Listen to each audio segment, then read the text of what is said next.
नमस्कार मंडळी. सुधा मूर्ती या ज्येष्ठ समाजसेविका आहेत. त्यांनी त्यांच्या इन्फोसिस फाउंडेशन या संस्थेमार्फत अनेक समाजोपयोगी कामे केली आहेत. त्या टेल्को या कंपनीत निवड झालेल्या पहिल्या स्त्री अभियंता आहेत. परंतु त्यांचा अभियंता बनण्याचा प्रवास खूप खडतर होता. त्यातून नक्कीच आपल्याला प्रेरणा मिळेल. तोच प्रवास आज आपण पाहणार आहोत. त्यावेळी सुधा मूर्ती जेमतेम 17 वर्षाच्या असतील. इंजिनियर बनणं हे त्यांचं स्वप्न होतं. परंतु इंजिनिअरिंगला प्रवेश घेण्याचा त्यांनी जेव्हा घरी विषय काढला तेव्हा जणू काही बॉम्बस्फोटच झाला. घरी सगळ्यांनाच प्रचंड मोठा धक्का बसला होता. कारण त्या काळी इंजिनिअरिंग हे क्षेत्र केवळ पुरुषांसाठी आहे असा समज होता. मुलींनी मेडिकल किंवा सायन्स कॉलेजमध्ये शिक्षण घ्यायचं हे जवळपास ठरलेलंच होतं.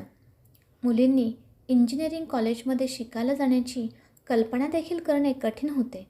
परंतु त्यांनी निश्चय केला की काहीही झाले तरी इंजिनिअरिंगला जायचेच आणि त्यानंतर जे काही होईल त्या सगळ्याची जबाबदारी आपणच घ्यायची. असा विचार करून सुधा मूर्तींनी BVB कॉलेज ऑफ इंजिनिअरिंगला फॉर्म भरला. त्यांना तेथे प्रवेशही मिळाला. त्या खूप आनंदी होत्या. परंतु त्यांच्या प्रवेशामुळे कॉलेजच्या शिक्षक वर्गात मोठीच खळबळ माजली होती. याची त्यांना कल्पनाही नव्हती. त्यावेळी इंजिनिअरिंग कॉलेजचे प्रिन्सिपल BC खानापुरे हे होते. त्यांची आणि सुधा मूर्तींच्या वडिलांची ओळख होती. एक दिवस त्या दोघांची हेअर कटिंग सलूनमध्ये भेट झाली. प्रिन्सिपल खानापुरे यांनी त्यांच्या भावना सुधा मूर्तींच्या वडिलांपाशी व्यक्त केल्या. सुधा मूर्तींच्या या निर्णयामुळे प्रिन्सिपल BC खानापुरे स्वतः अत्यंत अडचणीमध्ये आले होते. ते त्यांच्या वडिलांना म्हणाले, "डॉक्टर साहेब, तुमची मुलगी खूप हुशार आहे याची मला कल्पना आहे. तिला आमच्या कॉलेजमध्ये केवळ गुणवत्तेमुळेच प्रवेश देण्यात आला आहे. पण एक सांगू का, त्यात एक अडचण आहे. संपूर्ण कॉलेजमध्ये ती एकटीच मुलगी असेल. ते तिला खूप अवघड जाईल. आमच्या कॉलेजच्या आवारात महिलांसाठी स्वच्छतागृह नाहीत. शिवाय महिलांसाठी विश्रांती कक्ष नाहीत. आमच्याकडे शिकणारी मुलं तरुण आहेत. ती मुलं तुमच्या मुलीला नक्कीच त्रास देतील. शिक्षकांसमोर ती मुलं काहीही करणार नाहीत, पण शिक्षक नसताना नक्कीच काहीतरी कुरापत काढतील. मला स्वतःला पण 4 मुली आहेत. त्यामुळेच मला तुमच्या मुलीचीसुद्धा काळजी वाटते. म्हणून तुम्ही तुमच्या मुलीचं मन वळवण्याचा प्रयत्न करा. त्यातच तिचं भलं आहे." त्यावर सुधा मूर्तींचे वडील म्हणाले, "मला तुमचं म्हणणं पटतंय प्रोफेसर साहेब. तुमचा हेतू चांगला आहे, यात शंकाच नाही. पण माझ्या मुलीनं इंजिनियर होण्याचा हट्टच धरला आहे आणि माझ्या मते त्यात तिची काहीच चूक नाही. त्यामुळे मी तिच्या मताप्रमाणे करू द्यायचं ठरवले आहे." "तसं असेल ना डॉक्टर साहेब, तर मग माझी एक छोटीशी विनंती आहे. कॉलेजमध्ये सगळी मुले तरुण आहेत. त्यामुळे तिला कॉलेजात साडी नेसून यायला सांगा. त्या वातावरणात तोच पेहराव योग्य ठरेल. शिवाय तिने विनाकारण कुठल्याही मुलाशी न बोललेलंच बरं. उगाच नाही ती चर्चा व्हायला नको. आपल्या समाजात मुलींच्या नावाची चर्चा होणं बरं नाही." सुधा मूर्तींच्या वडिलांनी घरी येऊन त्यांचं सगळं संभाषण त्यांना सांगितलं. त्याने ते शांतपणे ऐकून घेतले. त्यानंतर 1 महिन्याने त्यांचं कॉलेज सुरू झालं. पांढरी साडी नेसून त्या तयार झाल्या. घरच्या वडीलधाऱ्यांच्या व सरस्वती देवीच्या फोटोला नमस्कार केला आणि कॉलेजला गेल्या. कॉलेजात पोहोचल्यावर प्रिन्सिपल साहेबांनी त्यांना बोलावून घेतलं. त्यांच्या हातात एक किल्ली देऊन ते म्हणाले, "मिस कुलकर्णी, ही किल्ली घ्या. दुसऱ्या मजल्यावर इलेक्ट्रिकल इंजिनियर विभागाच्या शेजारी एक छोटीशी खोली आहे. तुम्हाला कधीही विश्रांतीसाठी, अभ्यासासाठी कुठे बसावंसं वाटलं तर त्या खोलीत जाऊन बसा." त्यांचे मनापासून आभार मानून किल्ली घेऊन त्या खोलीकडे गेल्या. ती खोली उघडून पाहतात तर काय, तिथे 2 मोडकी टेबलं होती. स्वच्छतागृह तिथे नव्हतंच. शिवाय तिथे इतकी धूळ होती की आत पाऊल ठेवणंही शक्य नव्हतं. त्यांना खोलीच्या बाहेर उभं राहिलेलं पाहून एक झाडूवाला पळतच तिथे आला. तो म्हणाला, "इथे एक मुलगी शिकायला येणार असल्याचं काल प्रिन्सिपल साहेबांनी मला सांगितलं होतं. ही खोली झाडून साफ करून ठेवायला सांगितली होती. पण मला वाटलं ते माझी चेष्टा करत आहेत, त्यामुळे मी खोली साफ केली नाही.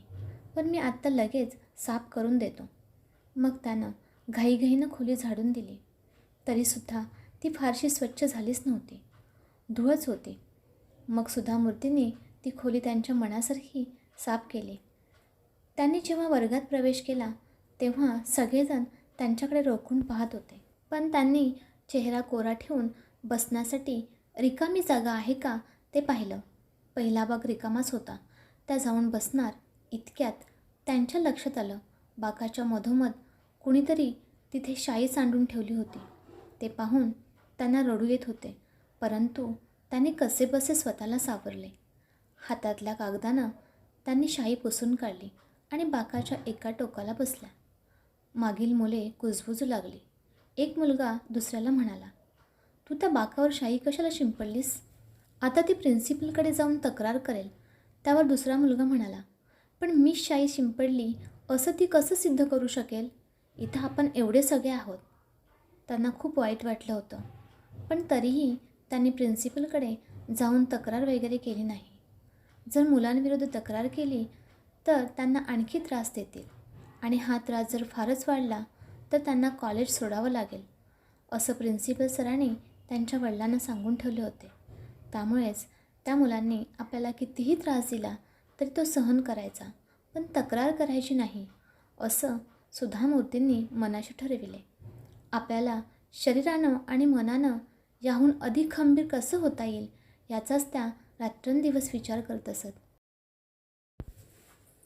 त्यावेळी त्यांनी एक गोष्ट ठरवून टाकली, यापुढची 4 वर्ष आपण एकही तास चुकवायचा नाही आणि अभ्यासात कुणाचीही मदत मागायची नाही. तसेच त्यांनी आणखीन एक निर्णय घेतला की यापुढे इंजिनिअरिंग पूर्ण होईपर्यंत फक्त पांढरी साडीच नेसायची, गोड खाणं बंद करायचे, चटईवर झोपायचं आणि थंड पाण्याने स्नान करायचं. त्याचप्रमाणे आपण पूर्णपणे आत्मनिर्भर व्हायचं असं ठरवलं. त्यांचे सर्व प्राध्यापक फार चांगले होते. ते त्यांना वर्गात सर्वतोपरी मदत करत. ते अधूनमधून त्यांची विचारपूस करत. परंतु त्यांच्या वर्गातले विद्यार्थी मात्र काही असा चांगुलपणा दाखवत नसत. एक दिवस त्यांनी एक छोटासा फुलांचा गुच्छ आणला आणि मागच्या बाजूने सुधामूर्तींच्या वेणीत न कळत खुपसून ठेवला. त्यानंतर आजूबाजूला शिक्षक नाहीत असं पाहून मागच्या बाजूने कोणीतरी ओरडलं, मिस फ्लावर पॉट. त्यांनी वेणीला हात लावला तर त्यात फुलं होती.